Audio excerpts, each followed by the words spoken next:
ఓ శ్రీ రేపుర అనే పదం వెనుక అసలు కథ ఏందో నేను చెప్తాను. ఇది రియల్ స్టోరీని, ఇది ఫేక్ కాదు. ఈ వీడియోని ఎక్కడ స్కిప్ చేయకుండా వినండి.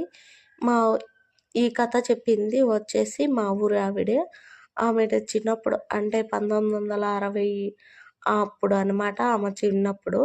అప్పుడు ఏందంటే కలెక్టర్ ఆర్డర్ వచ్చిందంట. ఎవ్వరే గాని 7 తర్వాత ఇంట్లో నుంచి బయటికి రాకూడదు. గోడల పైన కూడా ఓ శ్రీ రేపురా అని రాసుకోవాలా. రాసుకొని 7 తర్వాత వాళ్ళ ఊరి వాడలు అనమాట. వాళ్ళ ఊరు పట్నం కాబట్టి వాడలుగా ఉండేదంట. గుడిసెలే వాడలుగా అని పిలిచేవారంట. ఒక వరుసని గుడిసెల వరుసని వాడలు అనేవారంట. అలా వాళ్ళ గుడిసెలో వచ్చేసి బాత్రూమ్లు సపరేటు, బెడ్రూమ్ సపరేటు, కిచెన్ సపరేట్గా ఉండేదంట. నాకు ఈ కథ చెప్పిన ఆవిడకు ఒక ఫ్రెండ్ ఉందంట. ఆవిడకి ఏంటంటే ఆతృత ఎక్కువ అంట. ఆమె చిన్నప్పుడు కదా, ఏం తెలియనితనం. ఎందుకు చెప్పినారు, ఎందుకు రాయమన్నారు ఓ శ్రీ రేపురా అని, ఎందుకు రావద్దన్నారు 7 తర్వాత, ఇక ఏందో తెలుసుకోవాలని అర్ధరాత్రి అందరూ నిద్రపోయే తర్వాత 12-1 గంటకు వాళ్ళకు గడలు పెట్టుకునేదానికి కడిపాన్లు ఉండేవంట.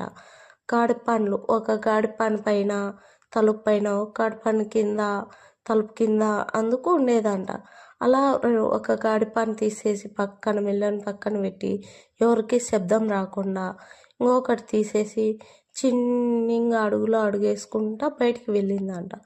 అప్పుడు వస్తుందంట శక్తి వచ్చేసి పైన కుంపటి పెట్టుకొని కింద బరబరా పోతా ఎర్రంగా మండే అగ్నిగోళంలాగా ఓ అంట అడుస్తా వెళ్తుందంట ఆ శ్రీశక్తి అనే ఆవిడ. ఈమె ఉంటుంది కదా, ఈ పిల్ల తీసుకొని వెళ్ళి ఆమెను చూసి వచ్చినామా. వాళ్ళ వదిన, వీళ్ళది ఉమ్మడి కుటుంబం అంట. వాళ్ళ వదిన అమాంతం రెట్టబట్టుకొని గుంజుకొని ఇంట్లో వేసిందంట. లేకపోతే ఆమె నెత్తరుకొక్కొని చనిపోయేదంట.